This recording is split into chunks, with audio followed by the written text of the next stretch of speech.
Good morning, everybody. Welcome in. It is the Week 6 edition of Fantasy Football Sunday, presented by Fantasy Sports Markets. I am Ben Heisler. I am so glad to have you guys with us. And with us today, filling in for my buddy, Justin Fensterman. You can see his work and have him help you out over at Fantasy Football Mercenaries, as well as several podcasts across the fantasy industry. It's our buddy, Matt Williams. He's joining us for today. What's up, Matty?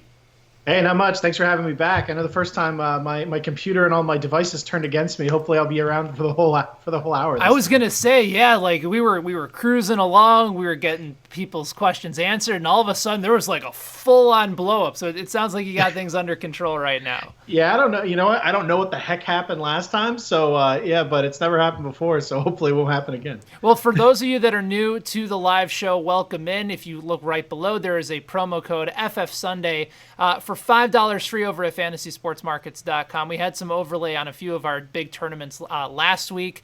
There is over $220,000 up for grabs this week. And Matt, I saw that you were able to get in on the MLB Survivor contest that we have going on as well. How's your lineup looking so far? Do you have too many Dodgers in it? No, not really. But that has more to do with luck than anything, I guess. So I'm doing pretty good there. But there was definitely at least one Dodger in there. I can't remember off the top of my head. So yeah, it's cool to have the second wind contest. Yeah, we wanted the second chance survivor. You know, a lot of times we'll do that for the NCAA tournament for our contest there as well. But there's plenty going on. There's also college football contests each and every Saturday as well. But let's get into the National Football League Week 6. We already have one game underway with the Panthers up 10-7. Over Tampa Bay, and it got off to a bit of an ominous start, did it not, with Jameis Winston on the first play of the game throwing an interception. That it happened awfully fast, so if you had Carolina's defense, you felt pretty good about it, but certainly that's one of those games, and especially with Mike Evans, too. 0 catches last week. I was of the belief that you go back to Mike Evans this week, even in a tough matchup against James Bradbury. Jameis Winston made a point, the coaching staff even made a point of saying they have to get him the ball, and after Chris Godwin in this offense, who else is Winston really targeting? So I figured that even if he doesn't have a great game, the targets will at least be there for Evans to try and make do a little bit. Yeah. It got off to a rocky start. I always told it on something. 9:42 a.m. Eastern. Jameis Winston's already thrown an interception.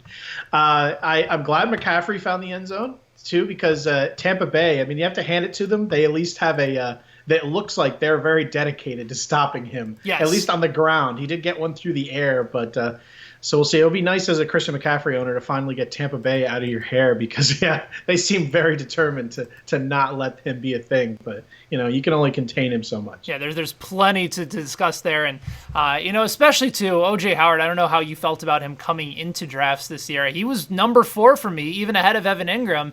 I was fairly optimistic about what his role would be, especially down the stretch of last year. And are we at the point now where you've just completely given up, not just a benchable option, but a guy that you just sort of throw to the wayside and say, you know what, he's somebody else's problem right now?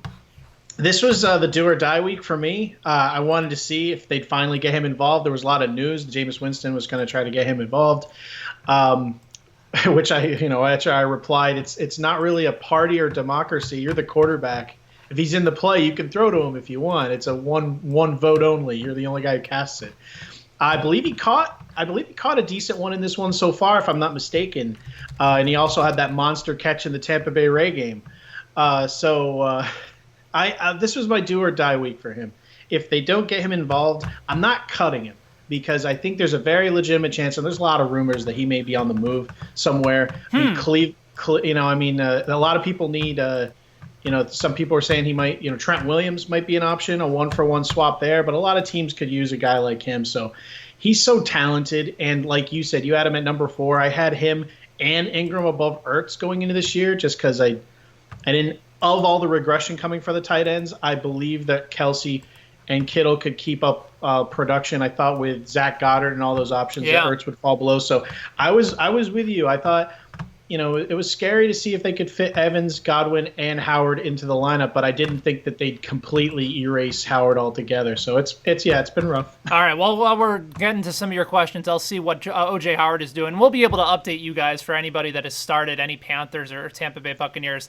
We'll continue to update you over the course of this live stream. But I see questions coming in on Twitter, from YouTube Live, on Periscope as well. We were back on Periscope this week after a bit of a hiatus. So let's go ahead and get right to your guys' questions. That's why we're here. We're here for you up until 10:30. Really quickly, though, Matt, it's not just about answering people's questions on this live stream. At Fantasy Football Mercenaries, that's what you guys do 24/7. You are here for anybody that's looking to try and win a fantasy football championship. What do you guys do, and how can you help out some of our listeners this week?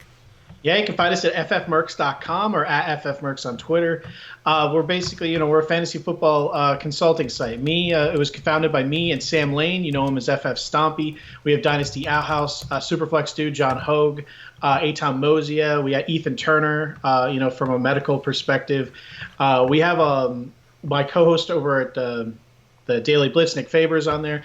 And we do draft consulting, pre-draft. We'll break down your dynasty roster if you have any questions for start, sit, trade questions. We'll sit down with you for as little or as most time as you want.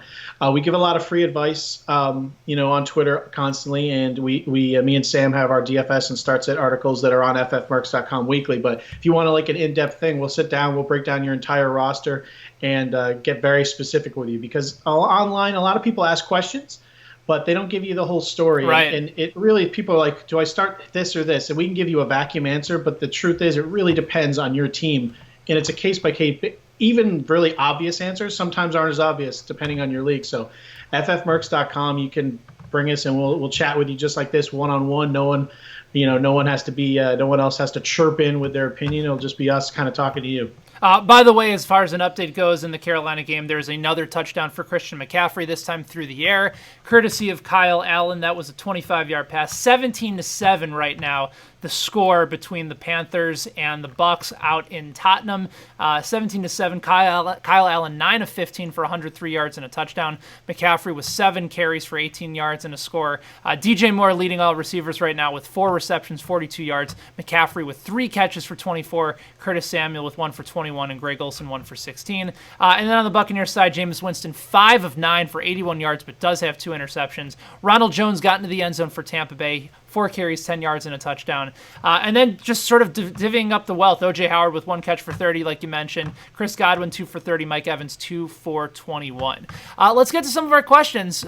We have some from Sean, Jack, Petey, S. Curio 8, and B Smoke, or Big Smoke 3. But let's start with one of our favorite guys, Seth. He checks in on Periscope.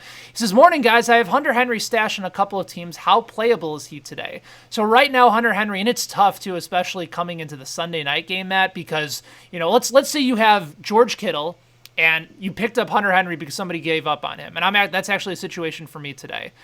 I'm concerned about George Kittle and his questionable tag and that he may not finish the game. Conversely, you have to wait until the Sunday night game to try and figure out what to do with Hunter Henry. So where is your confidence level right now with Hunter Henry and whether or not he's a play today for the Chargers? Well, in your situation, I'd start Kittle. That's where I'm going to be as well. Yeah, Hunter Henry, I'm not starting him in most situations. You have to be pretty desperate, unless you're one of those people that has a bye week, and you'd be searching for guys like Jeff Swaim, who actually for DFS, in salary DFS, not on Fantasy Sports Market. It's a terrible idea, just because they target the tight end. But if you're looking for like that kind of option on the waiver wire in a bye week, and you have Hunter Henry, I'd give him a ride. But if you have anyone else at all, if you have anyone in that like Jimmy Graham tier, like down there, I'd start any of them over Hunter Henry this week, because even though it looks like he'll play, I think he'll be on a severe pitch count. I agree. Just be happy you have him, and we'll wait and see. But you could be looking at a 0 here. Look at Melvin Gordon's first day back versus Miami. Everyone pumped him up. He wasn't truly ready. Obviously, that was a way different situation. They got him in there on like 2 days' notice. But yeah, just don't take the bait on something that could be a 0. I'm with you there. I think it's encouraging to know that he's already made this type of progress. Maybe he rolls into the end zone. Pittsburgh's defense has been pretty good against the run, but they have been able to be susceptible against the pass. So you're right. I think the key component here is that how many snaps is Hunter Henry really going to play this week?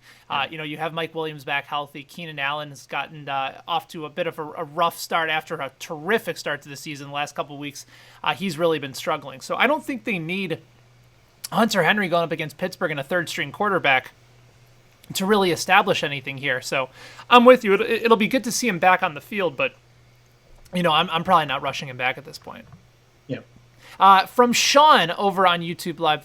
Sean, thanks for checking in. He So do I play Are You Smarter Than a Fifth Grader Kyler Murray or stream somebody else this week? I assume this is a reference to Kyler Murray being very small on the field.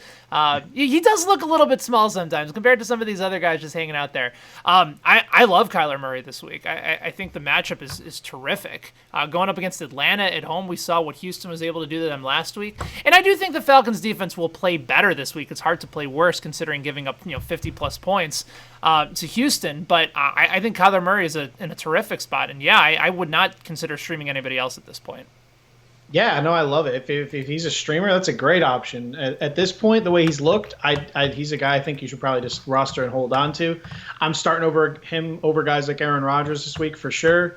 Not that you would do this, but if we're talking, since we're talking DFS maybe on fantasy sports markets, I actually like him over Lamar Jackson this week, who would have been a chalk pick. But if Hollywood is out and Mark Andrews is still banged up by his shoulder and foot, both great matchups. I actually like Kyler a little bit. I'm not saying that you do that in season long, but just trying to emphasize how much I like Kyler this week versus Atlanta. This could be the week where we've seen him throw the ball a ton. We've seen him start to run the ball. This could be one of those weeks where he really puts it all together, and this could be his big breakout game as far as hey, we'll get maybe a closer look at his ceiling more than we have before. Yeah, Murray's been. You mentioned the running numbers. Pulling it up here, he threw for 253 last week, but he had 10 rushing attempts for 93 yards and a touchdown. He has 2 rushing touchdowns in his last 2 games. In the game against Carolina, he ran 8 times for 69 yards. Just to see the floor numbers go up substantially for Kyler Murray is incredibly encouraging. And you know what else it does too, Matt? We've been giving Arizona a hard time because of the lack of efficiency in their offense. They run so many plays, but they're not taking shots downfield. Christian Kirk comes back this week. If he's healthy, he's currently questionable for this game. I think he might have been ruled out, to be honest. Was Kirk ruled out? I think so. Last time, I'll have to double check on that, but I thought if he does come back, that adds so much of a dimension there. And then the other thing that we're still waiting on, too, is whether or not David Johnson's going to play. Now, he practiced on Friday, and indications are that he will likely give it a go, but if you're in desperate need of a running back, probably not from a DFS perspective, but if you just need somebody, if your whole team is hurt and you're a little bit concerned, I don't mind throwing Chase Edmonds there. I like the fact that he's okay taking contact. They like using him around the goal line. They're moving David Johnson into the slot a little bit more. I could see him getting another bit of goal line work and getting himself into the end zone against a pass funnel team against running backs. Yeah, there's not that many people that could hold a possible RB1 value being a handcuff. Chase Edmonds is one of them, though. Yes. He's very talented, and if David, not wishing this on anybody ever, but if David Johnson were to ever go down for multiple games, Chase Edmonds could slide into an RB1 type workload if things ever roll that way. David Johnson has had some nice games, but Arizona's starting to get their stuff together. And Edmonds, I have no question about throwing him in there. Who would you rather throw in if Johnson were out? It looks like Johnson will play, but just devil's advocate. Let's say Johnson's out. Would you rather have Edmonds today or Malcolm Brown? If David Johnson was out, if he's out, I'd rather play Chase Edmonds. Yeah, me too. Because I think not only will he get goal line work, he'll get opportunities in the passing game, and it's a far better matchup. San Francisco's front seven has been really good this year, and Malcolm Brown's just from a DFS perspective on the salary sites, you kind of have to play him in cash just because the ownership is going to be there and because of the price savings. But I picked up Chase Edmonds in the beginning part of the week over Malcolm Brown, even though there was concern over both guys because I like the matchup that much more. Yeah, I just wanted to kind of temper expectations on everyone for Malcolm Brown there too, because it's great, especially if you're salary DFS. But other than that, not a great matchup anyway. Exactly. A lot more questions coming. We promise we will get to all of you. So if you are in or if you just submitted a question, definitely hang on. We're going to make sure we answer all of them here today on Fantasy Football Sunday. From our buddy Petey Dubs, he talked about Malcolm Brown. In PPR, does he go with Malcolm Brown or Kerryon Johnson against your Green Bay Packers? It's not even a question. It's Kerryon Johnson. I agree. I love Green Bay. You've seen what teams can do to them on the ground. They've held Zeke to a degree last week, but that was mainly due to Green Bay being up the whole time and Dallas needing to throw the ball. And he still had a fine game. Yeah. Jordan Howard destroyed us. So I think there's a chance of this being a disappointing game, though, as far as low scoring, but still the running back should be involved. But yeah, carry on easily in that one. I agree with you. And again, like it's not necessarily a reflection on Malcolm Brown. Like he's taken advantage of the opportunity that's been given to him. But, Kerryon Johnson, he's seen his snap share go up recently. They're continuing to use him more in the passing game, which I think is really encouraging. And, part of the reason that I was all in on Ezekiel Elliott last week was because Green Bay basically admitted like they're not making a whole out attempt to stop the run. They have Jair Alexander to be able to lock down on their top wide receivers. You've been able to run on Green Bay in the past, and you're right. It was more of a game script for Zeke Elliott not really getting going until the second half, and so I still think you can run on them. And Carrion's in a really nice spot. Yep, completely agree. I hope he has a terrible game, but yeah, I'd start him. From our buddy Jack on YouTube Live. He says 2 questions again, but if you can only answer one, that is all good. Do I go with Brandon Cooks or Marvin Jones for my wide receiver 2? So let's start right there. Has Brandon Cooks been cleared out of concussion protocol? Because I haven't seen any indication that he has been. I've not seen anything. I've not seen anything official, to be honest. Okay, so I know that according to Jennifer Lee Chan on Twitter, and she tweeted this out on the 10th, what's it, the 13th, is that he's expected to play against the 49ers. He's asymptomatic and return to practice. So let's go ahead and say that he is a go. I think I'd probably rather play Brandon Cooks just because I expect this to be more of an up-tempo game. And I don't know, man. I know San Francisco's defense has looked much better, Maddie, but I don't know if I trust their corner situation just yet. Like, this is a team that all of us were targeting in the early part of the season, and I think their front seven has made their corners by nature look a little bit better. So I think I'd still rather have exposure to Cooks than Marvin Jones here. Yeah, it looks like Cooks did not have a concussion designation on the final injury report, so he's good to go. Okay. And I agree with you. Marvin Jones is hit or miss too. The Lions and the only one who's barely been that consistent for him is Galladay.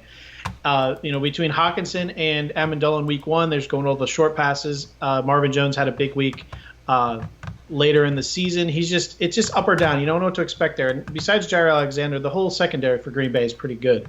So yeah, it's iffy. I mean, Jair will be on Kenny Galladay. We don't know if Hawkinson's going to play, so that is closer than it should be. But yeah, it would be hard for me to sit Brandon Cooks in any situation with someone like that. So yeah, I think you got to go Cooks there. Matchup wise, they're both actually not ideal matchups. Right. So just go with the talent. Go with Brandon Cooks. The other question that Jack has, and again, we see questions from S. Curry 08, Big Smoke 3, Fever, PD Dubs, Miller Litecoin, Corey out in Winnipeg. What's up, Corey? And Scotty on YouTube Live. We will get to all of your guys' questions here. Let's get up with the final one from Jack. 2 guys that we were just talking about, David Johnson or Kerryon Johnson. He has a little bit of concern about David Johnson's injury. So which Johnson do you run out with for week 6, Matt? If David Johnson is good, I'm going to go with David Johnson. I think that's the point. Yeah, I mean, you can't sit him and get him go off for a giant game, which he could be due for here, especially if Kirk is still out. Don't seem interested in going with anyone else besides Larry Fitzgerald, at least consistently. So yeah, go with DJ. I think Kerryon's in for a fine game, but like I said, in a division game, I think that could be a really low-scoring, sloppy one, which he could still rack up some yards, but as far as finding the end zone, could be disappointing. So I like both, but David Johnson. And it would fit the Monday night narrative, too. Like, with the exception of that first Houston and New Orleans game, every game it just feels like it's just been awful so far. Yeah.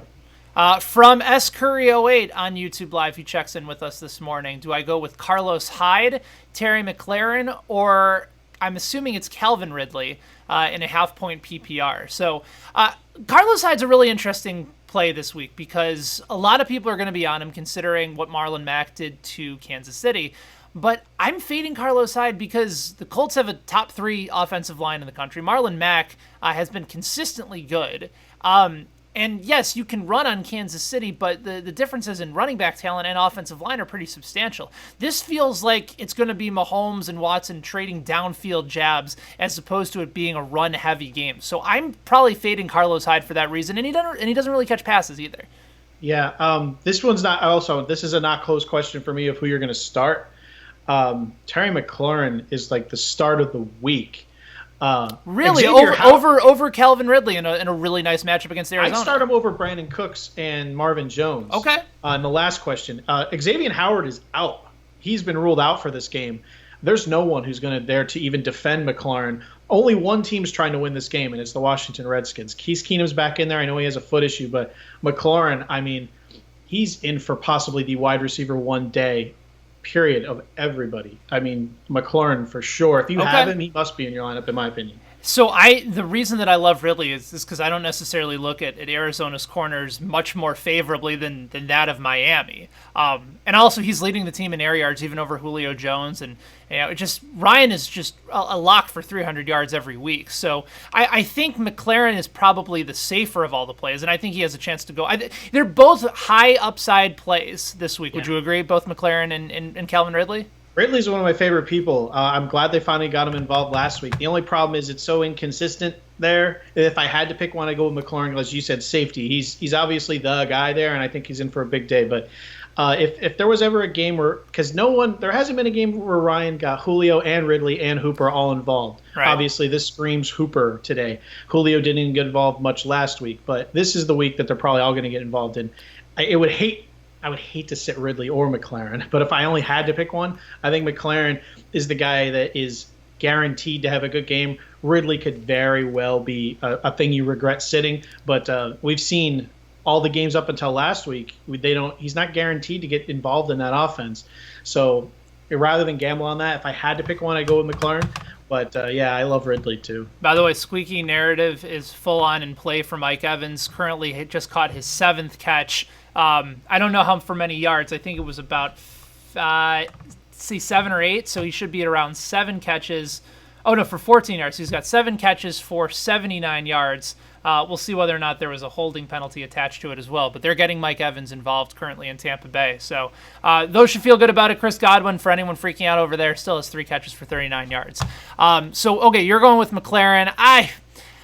McLaurin or Ridley, I don't think you can go wrong here, but I'll side with you slightly towards McLaurin, especially going up against Miami. From Big Smoke over on Periscope, it says, as a third wide receiver, do I go Jamison Crowder or Mike Williams? I'm already playing Keenan Allen and Alshon Jeffrey. So this kind of feels like you go big or go home with Mike Williams up against Pittsburgh, or Jamison Crowder with Sam Darnold back. We saw how often he was targeted when Sam Darnold was in. I think it was 16, 17 targets in week 1, just something absurd for Jamison Crowder. So I think he's clearly the high floor, safer play.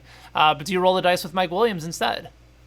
I go with Mike Williams here. Crowder's my play going forward. I don't know what to expect out of Darnold. I think that the Cowboys will have to respect what the Jets passing game could be. Robbie Anderson and Crowder, if they both had big games, it wouldn't surprise me as much. But Dallas has been pretty good at defending the pass overall, but you can run on them for sure. I'm expecting a huge day out of Le'Veon Bell. Yeah. And with Darnold's first game back, with Luke Falk now being cut completely from the team, I think that they're going to rely on Le'Veon quite a bit. So I think in PPR, Crowder's fine, but it wouldn't shock me if they really did not pass much at all. In this one, which I also expect to be a game a lot closer than most people think. I don't think they'll press the limits of Darnold too far. So I would go with Mike Williams here. At least, that's what I'd go, at least this week. I think Crowder could be in for bigger weeks ahead, but this week I'm not sure. I think I'm going to fade Darnold's whole passing situation.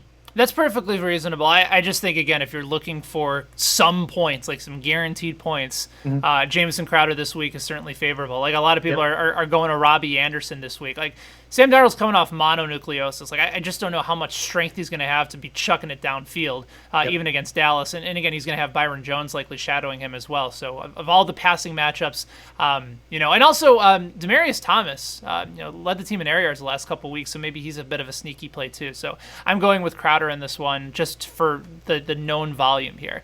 Back to YouTube Live from Fever. It's a flex toss-up between Will Dissly going up against Cleveland or Malcolm Brown now getting the start for the Rams against San Francisco at home. So the tight end, Will Dissly, who's been the number one tight end the last, 3-4 weeks in the NFL? Yeah. Or Malcolm Brown with the likely guaranteed 15 to 20 touches this week? All right. Off the top of my head, I actually want to say Will Dissly. Again, it sounds like we don't like Malcolm Brown, which I do. I think he's fine. San Francisco, I think that they're going to be trying to pass on them quite a bit. So I think Malcolm Brown, they kind of know what their strength is. That's why I'm kind of happier with Cooks going this week. I think Malcolm Brown could have a fine game, but I think he'll be kind of touchdown dependent in this particular matchup. So yeah, I think I will be happy to go with. I think I'll be happy to go with Will Dissly in this one, just because I mean, even without the Arizona game, he's been consistent the entire year. He's the guy they look for in the end zone, and he is just a general target leader in general. So I just think that, yeah, Will Dissly would be that for me. I know it's tough to go like double tight end sometimes, but yeah, that's what I do. I mean, he has more targets than DK Metcalf. He is their wide receiver too on Seattle. So I think Russell's having an MVP caliber season. I would expect that to kind of continue into this matchup versus the Browns, whose cornerbacks I believe are still out. If I'm not mistaken. So obviously that has more to do with Tyler Lockett and DK, but still across the middle, I think Will Dissly will have himself a fine game here. So for both safety and ceiling, I actually like Will Dissly a little more because I think Malcolm Brown to reach that ceiling will need touchdowns, which he could get, but you're banking on something that is iffy. I'm also of the belief too, and again, this is sort of my own feeling here. I have to go over some more of the numbers, but doesn't this feel to you, or maybe it doesn't, that to me this feels like this is a get right week for the Rams defense. Like, yep.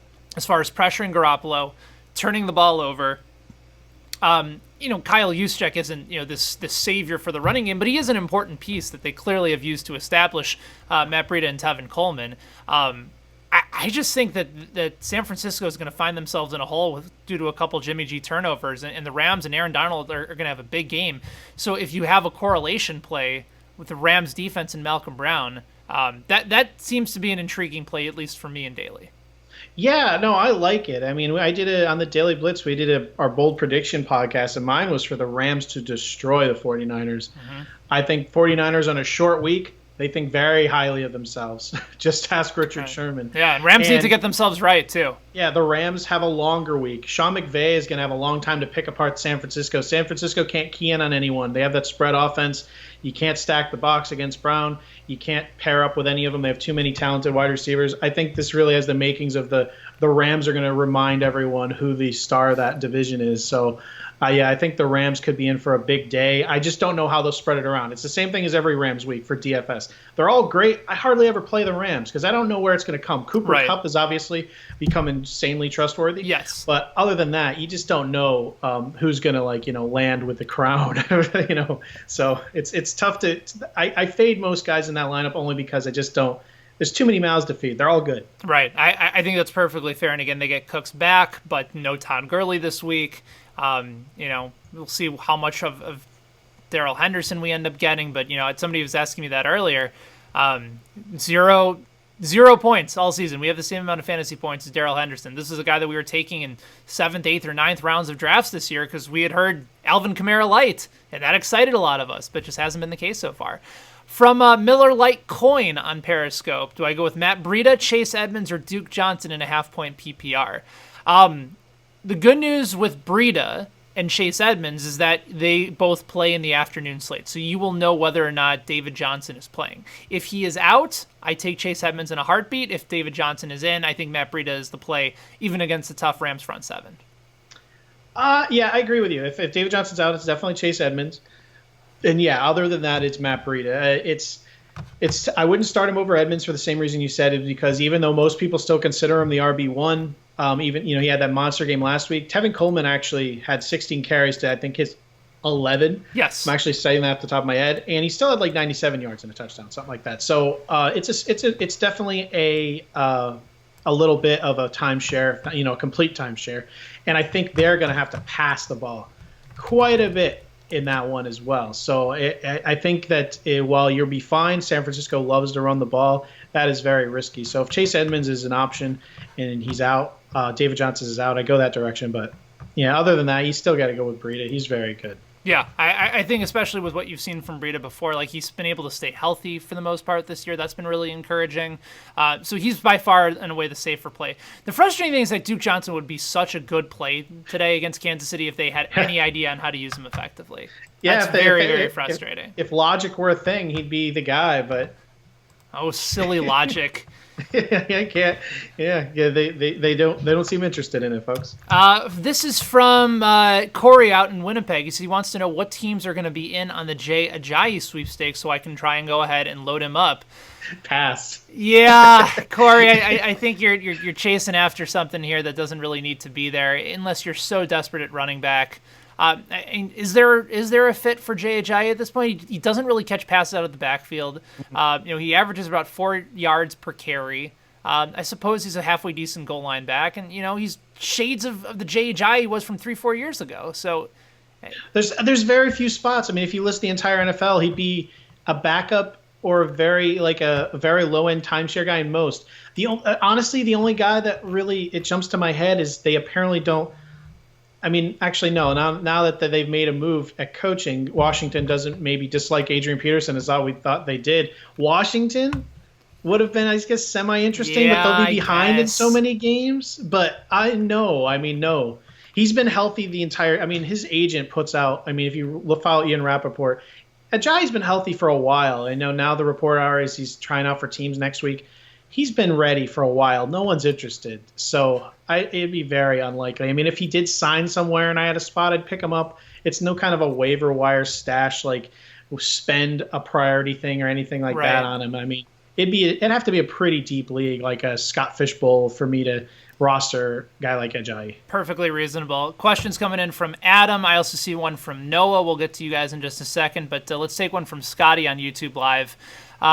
Flex play between two guys that we have talked about quite a bit on the show: Terry McLaurin or Malcolm Brown. You're going with McLaurin. I go with Terry McLaurin over pretty much anyone you can name today, including superstars. McLaurin day. How do you think he'll be owned both on the salary sites and on a site like FSM? Do you see pretty low ownership for him? I see him maybe at 5% on FSM this week. Yeah, I think that's when you'll see who's got the savvy here. I would start him. I mean, again, I'm saying no matter salary aside, he is starting for me. I think that if you're, especially on a site where you can do whatever you want, you're going for what you think is going to be the best lineup. And correct. I think 12 catches, 200 yards, 3 touchdowns is a doable. It's ridiculous to predict that. But, I mean, if anyone I could realistically see having the monster one day, it's McLaurin. He doesn't have he has a great matchup in a game they want to win, in a game they want to kind of prove with their coach leaving that they want to make a good step forward, and he has no competition. I mean, it's literally the best situation of the day. So I like McLaurin over pretty much most people. I was going to say, I'm looking on one of the salary sites. He's the same price as Will Fuller. What an unbelievable pivot away from Fuller, considering and again, Fuller, it's not like Fuller can't repeat the numbers that he had last week against Kansas City. Kansas City's defense is nothing to write home about, but I'm with you there. I think McLaurin is a fantastic player. Real quick, I know we have a lot of questions here. DeAndre Hopkins, he's due. I mean, I love him in DFS for all multiple reasons. He's in every cash lineup that I've put together, DeAndre Hopkins. Yes, I mean, I absolutely love him this week. I like McLaurin better, only because. Really? Okay. Because I mean, if anyone listens to my DFS podcast, stacking Watson and Nuke is what I'm doing because I think people are off of Hopkins. I think he's due for a monster day.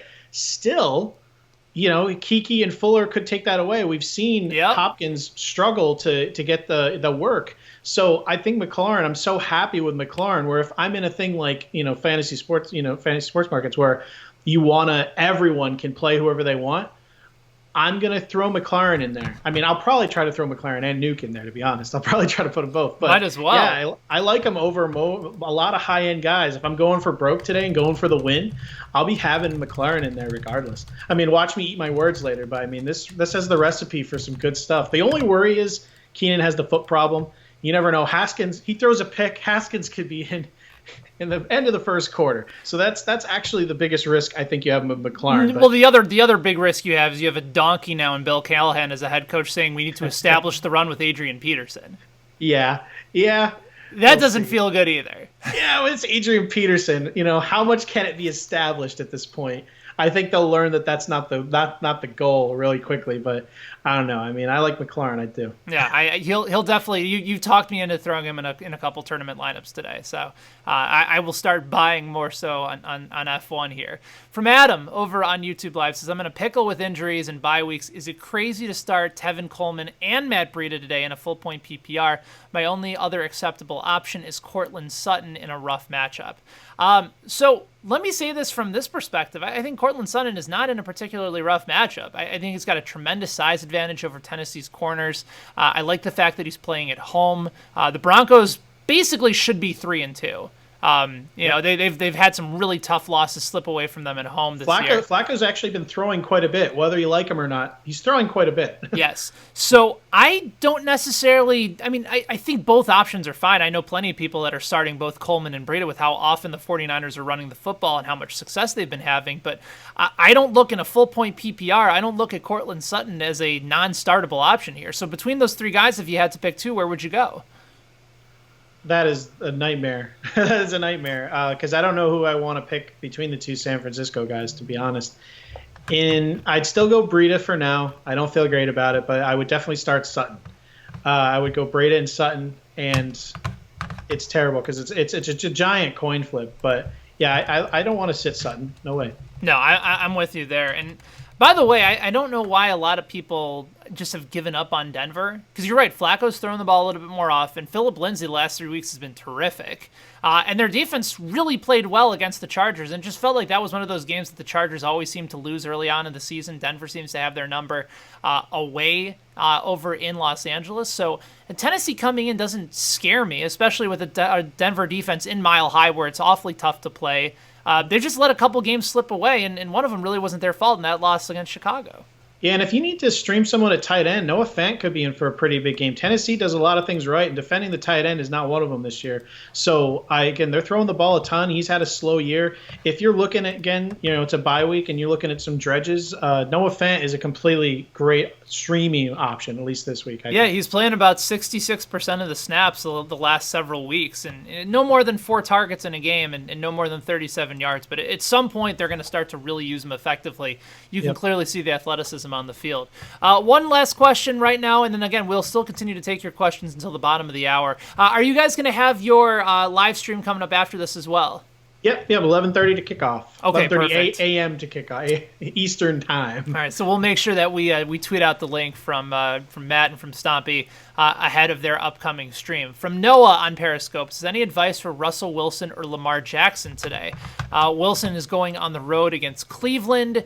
He's been playing like an MVP candidate so far this year, and then Lamar Jackson, just another outstanding opportunity today against Cincinnati. I know you said that you preferred Kyler Murray to Lamar Jackson, but listen, anytime you have an opportunity to go up against Cincinnati at home, you have to lick your chops a little bit. But you do have some concerns about the injuries to Hollywood Brown and Mark Andrews. Yeah, this isn't Lamar Jackson. It could have a fine day if he had no one to throw to against Cincinnati. To be honest, if it was literally a one-man show, he'd be fine. I was just trying to talk up Kyler Murray. I especially from a DFS standpoint. I don't know if he means season. I mean, if you own both for season long, why trade one of them? But if you're talking DFS, I will go with Russell Wilson still. This is a great matchup. Lamar's still going to have higher ownership. He just is versus Cincinnati. It's just going to be high. And without his weapons, it's a little bit of a concern in a game that I expect to be a Mark Ingram game, personally. They'll be up. But Lamar could have a huge game. I don't have an issue with that. But there's enough question marks in this where the other option is Russell Wilson, and I think that he will have a good game. So I think that between the two, I would go with Russell Wilson in both DFS and actually no. I mean, I would start neither in DFS, to be honest. But in season long, I go with Russell Wilson of the two. Again, I don't know why you own them both, but I don't know. Yeah, the worst performance of the year for Lamar Jackson came last week on the road at Pittsburgh, and that still ended up being a win. Part of the reason that the numbers weren't great is that he only threw for 161 yards, had 3 interceptions, was sacked 5 times, but he did rush 14 times for 70 yards. So you're always going to get that high floor play from Lamar Jackson every time because he doesn't have an issue taking off, and certainly Cincinnati hasn't shown any indication that they can stop the run either from a running back spot or from the passing game spot. Let me ask you about another play in that that game that I think has a chance to have very low ownership, and I think about what Nick Chubb was able to do to Baltimore just a couple weeks ago. Joe Mixon had his best game of the season last week, and they're starting to try and figure out better ways to get him involved, and they're incorporating him a little bit more in the passing game. What do you think about Joe Mixon as a contrarian play in DFS this week on the road at Baltimore? I talked about this on my show. I love it. I'm not suggesting him, definitely not for cash games, because no. the game script is ugly for this one. They should be behind, but Baltimore is fool's gold when it comes to rush defense. I tweeted about this last week for the a couple weeks ago for the Ravens Steelers game. Ravens, they are one of the top defenses in the league against the rush, like by yards allowed, and that is completely false. That indicates anything. They are third. I think they've had the third most running plays run against them. They're actually very poor yards per carry. The reason that the yards allowed is so low for Baltimore is because everybody's throwing on them, because they are a very bad pass defense too. And guess what? They're also a bad rush defense. They're not a good defense at all as long as they're banged up. So I think that Joe Mixon could have a pretty good game if this one remains close at all. The game script is the only thing that bothers me. If everyone, if AJ Green came back for this one and Cincinnati was looking a little better like they did in week one, I'd be all over Joe Mixon. The Baltimore run defense doesn't scare me at all. So yeah, for a contrarian play, I like it quite a bit because he still catches the ball, Joe Mixon. But yeah, Baltimore, just going forward, just try to look deeper into the stats. The only reason that they're ranked highly in the yards allowed to running backs is because everyone in the world is throwing against them. Yeah, that's a great point, and especially with the injury status of Jimmy Smith, it's moved Brandon Carr outside, and anybody in the slot has been able to take advantage. So if you're looking for another free play this week, maybe Tyler Boyd could be a great cash game play this week. And actually, you could probably throw him in tournaments because I just don't think people are going to look at this game and say, yeah, this is advantageous for Tyler Boyd. But I certainly love him this week, and I'll have some exposure to him in tournaments. Also, the post-hype Auden Tate, he didn't look good last week. He did find the end zone, but it was late, and people are kind of onto that he had a bad game that was saved by a touchdown. But even before John Ross was injured, he was being looked at in the red zone. He was a red zone target constantly. So in a game, plenty of snaps too. Yeah. In a game where they're going to have to be throwing the ball quite a bit. Everyone was hyped about Tate last week. Hop right on this week as a GPP play. I like that. I think that he could have a pretty solid game here. One from Twitter from @CCollier93. We just talked about Lamar Jackson. He's once again back in play, but do you start him over Matt Ryan this week, who gets to go to Arizona? No, I should backtrack. I like, Lamar Jackson, you should not be sitting anywhere. Right. We're just talking, we're really splitting hairs at the top for DFS. Lamar Jackson should be pretty much started everywhere. If we're talking DFS, though, yes, you're going to sit him for Matt Ryan. Matt Ryan has in my opinion, the best matchup of the day because all of his guys are healthy. If Lamar had all of his guys, I'd like him more, but that's not the case. Ridley, Hooper, Julio, I'm expecting them possibly all to get involved here. It could be the day for Matt Ryan. This is his best game of the year, probably today. So, yeah, I'd start Matt Ryan. Would you start him over Deshaun Watson in cash and DFS? No. Okay. I like Matt Ryan's. I like Matt Ryan's chances of a higher floor. I do too. But Deshaun Watson has the ability to go completely nutso on a weekly basis. So the floors are close enough, but the ceilings are not even comparable. I'm with you there. Yeah, the floor play for Ryan is tough, and that was sort of my decision going back and forth all day yesterday and trying to fill out my cash lineup. Who do I want between Deshaun Watson and Matt Ryan? So chances are for anybody that you that are watching, one of those two guys will be in my Beat Benny Heist contest over at Fantasy Sports Markets. You have been warned at this point. By the way, checking in, the game just kicked off, kicked off in the second half. Panthers up 17-7 over the Bucks. I forgot to mention that Mike Evans missed about a 60-yard try. He joggled the ball and then had it slide out of his hands, and then conversely, Tampa had to punt, so that could have added about he could have been at 8 catches for 130 yards at this point. No, I'm sorry, 7 catches for 130 yards. Currently, Mike Evans is sitting with 6 and 65. And then here's an interesting question from Miller Litecoin. He wants to know, what is our best record and worst record in all the leagues that you are in this season? So do you have any? I'm in about 7 or 8, so I'd have to do a quick search. I can tell you that I'm 1-4 in one league, and that's because I've had all my running backs get hurt. Damian Williams and Sony Michel, were part of it. I didn't draft well at the running back spot.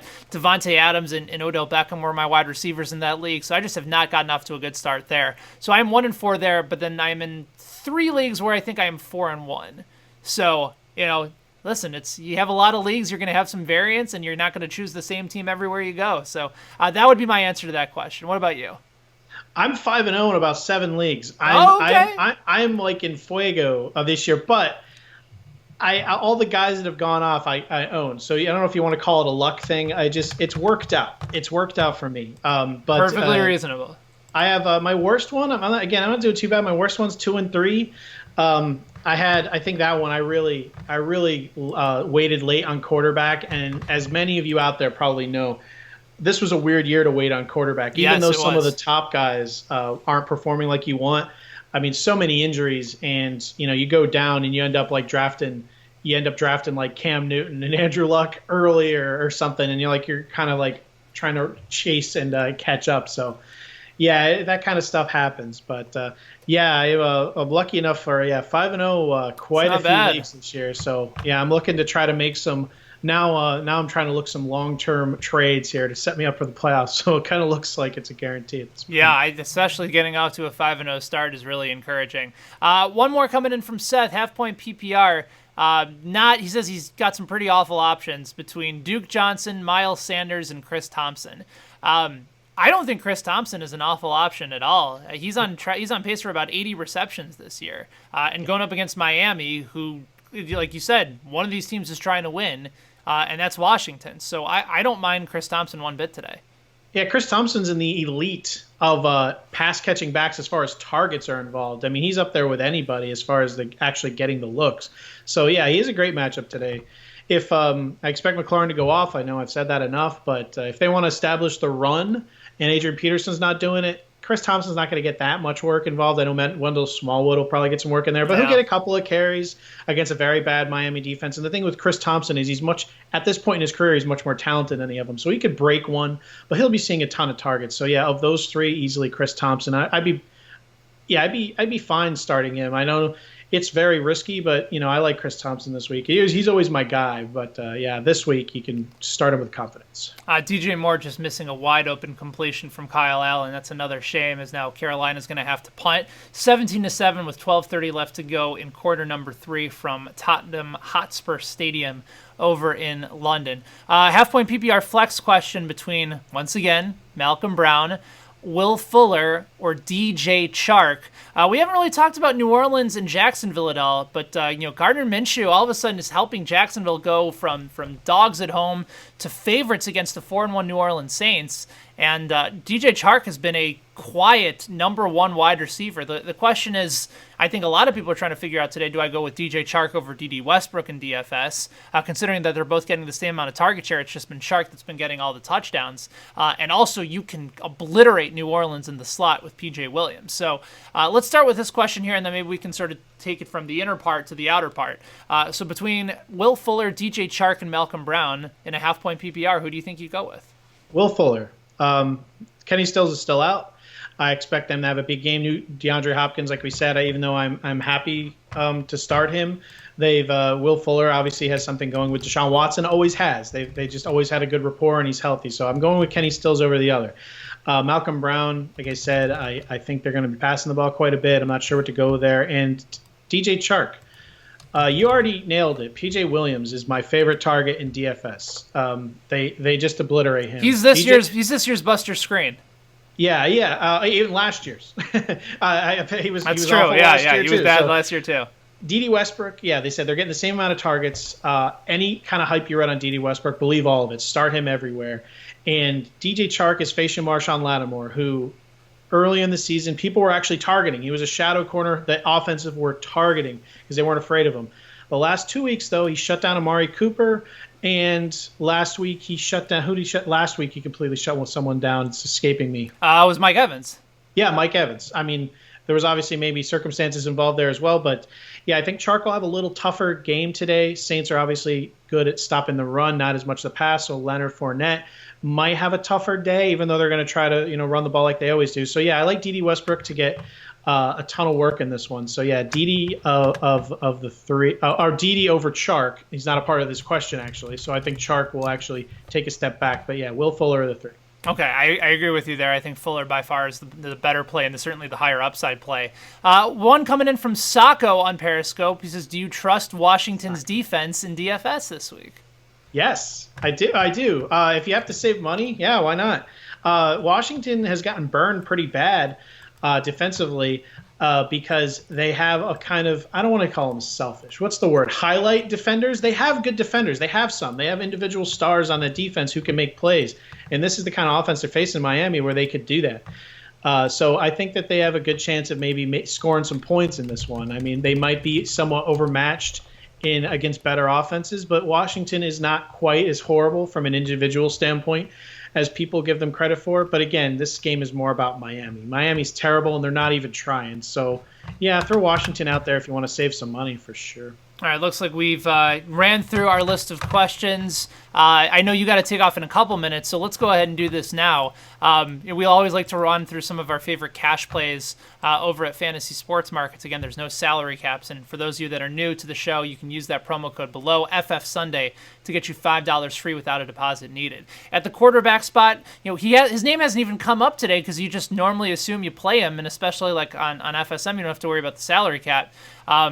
Pat Mahomes, Deshaun Watson, Matt Ryan for me, and maybe or maybe Kyler Murray, I think are all fantastic cash plays today. Yeah, the only thing with Mahomes is I don't know about his ankle injury. They haven't really reported anything, and obviously seem to bother him quite a bit. So that's the only reason I'm taking him out. You got to narrow it down somehow, and sometimes it's literally taking something like that into account.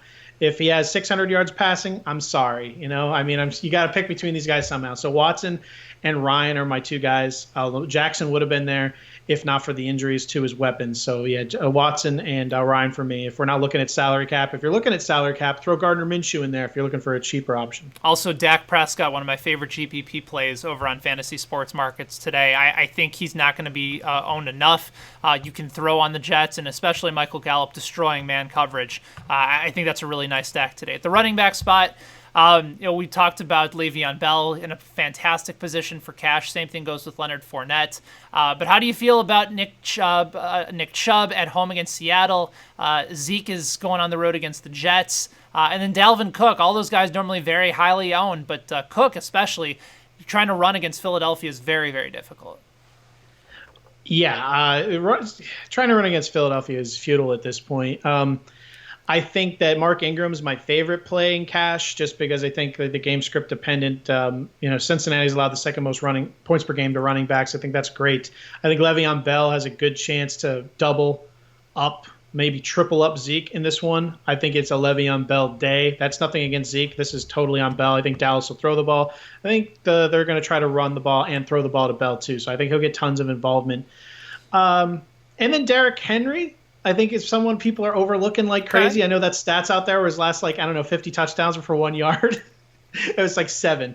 But Denver, they do a lot of things well. Their secondary is a little better, but with the guys they're missing, they have a little bit of an issue sometimes stopping the run and mostly the tight end. So Derrick Henry is a guy where I think he's proven to be somewhat matchup dependent at this point in the way the Titans like to run their offense. So if you're looking for someone to throw in there to be different, that's probably more for regular DFS. If there's no salary, then there's higher upside plays you want. But Derrick Henry's, I think, a guy that is slated for very low ownership that you should take a look at. If Alvin Kamara ends up being good to go, he's also a fantastic play today. Yep. Wide receiver, obviously the top starts once again with DeAndre Hopkins in a great matchup on the road against Kansas City. Michael Thomas had another fantastic game going up against Jacksonville without Jalen Ramsey likely there. And then Julio Jones gets to feast on Arizona's corners. And then, of course, Cooper Kupp, who's been just so consistent all year. Anybody outside those top 4 that you really like in cash today? Adam Thielen. I know it seems like a squeaky wheel day, maybe for Stephon Diggs. But not Adam Thielen seems to be the guy they're going against Philadelphia. Well, we forgot your one guy that you've been talking about all show. Oh, McLaren Terry and McLaren. Dede. That's right. McLaren and Dede, I would be perfectly fine starting as my 2 wide receivers everywhere, no matter what format. I mean, there's probably some higher upsides guys you can go with Dede. I expect Dede to have a safe game, but I don't know what the upside could be there. But yeah, I love those two. And you said earlier, Michael Gallup, especially in salary DFS where they continue to disrespect him like crazy. He should be a lot. He should be a lot higher. This is probably the last week. I know his injury had a lot to do with it. So yeah, I like Michael Gallup as well. All right, last one really quickly because I know you got another live show to do at the tight end spot. You certainly have to love Travis Kelce against Houston, Zach Ertz. You can actually throw on Minnesota in the middle of the field. And then Austin Hooper, probably the cash game lock at the tight end spot going up against Arizona. Yeah, I don't know how you can fade Hooper at this point. He's been consistent even regardless of matchup. In Arizona, everyone knows the story, or at home versus Arizona. I think you do George Kittle in there too against the Rams. I think he'll get plenty of work. He finally looked good last week. Especially in any, in fantasy sports markets, I like him. Probably Hooper a little better for obvious reasons, but if you wanted to go a different direction, George Kittle is completely fine. All right, Matt, where can people find your outstanding work, and where can they go to make sure they're helped all throughout the rest of the fantasy football season? All right, if you want to follow me on Twitter, I'm Matt Williams, MATTWI77IMS. You can find me over at ffmerks.com. If you need a consultation or any help with your league, you can always shoot us a DM over at ffmerks, or any of our analysts are always over there. You can find my work on ffstatistics.com. I'm the host of the DF Statistics podcast and the Daily Blitz Pod, which is out every day on the on the FF Mercs podcast family and over on Razzball. His work is outstanding. It's why we bring him in. Matt Williams, good enough to join us on the live show today. Thank you so much, brother. Always good to talk to you, and we'll tweet out the live stream coming up that you guys have. All right, thanks. And if everyone wants any more information, we'll be over on FF Mercs Live in about, 3 minutes. Yeah, See everybody. I took you up. So there you go. That is Matt Williams, good enough to join us on the show today. So thank you guys for being a part of it. Thank you guys for joining us today. For Matt, I am Ben. We will talk to you next week. Fensty will be back at his Fantasy Football Sunday, presented by Fantasy Sports Markets. Be good, everyone. Good luck.